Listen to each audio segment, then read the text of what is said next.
ఒక మామిడి తోట ఉంది.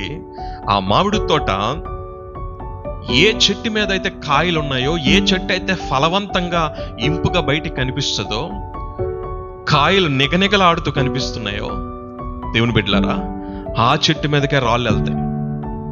ఆమేన్.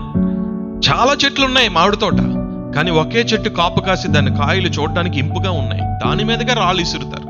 అప్పుడు ఆ చెట్టు, నేను ఫలం ఇచ్చినందుకు, నేను కాపు కాసినందుకు నా మీదకే రాళ్ళు ఇసురుతున్నారు, నేను ఇంక వచ్చే సంవత్సరం ఈ కాపు కాయడం మానేస్తాను అనుకోదు.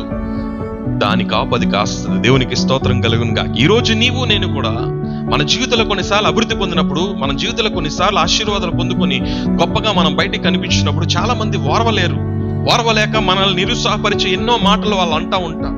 ఏ మాటలకి కూడా నువ్వు కృంగిపోయి నిరుత్సాహపడిపోయి, నీ తల్లిదండ్రులు నువ్వు బాధ పెట్టి, నన్ను వాళ్ళు ఇదన్నారు వీళ్ళు అదన్నారు, ఏ రోజు కృంగిపోకు దేవుని బిడ్డ.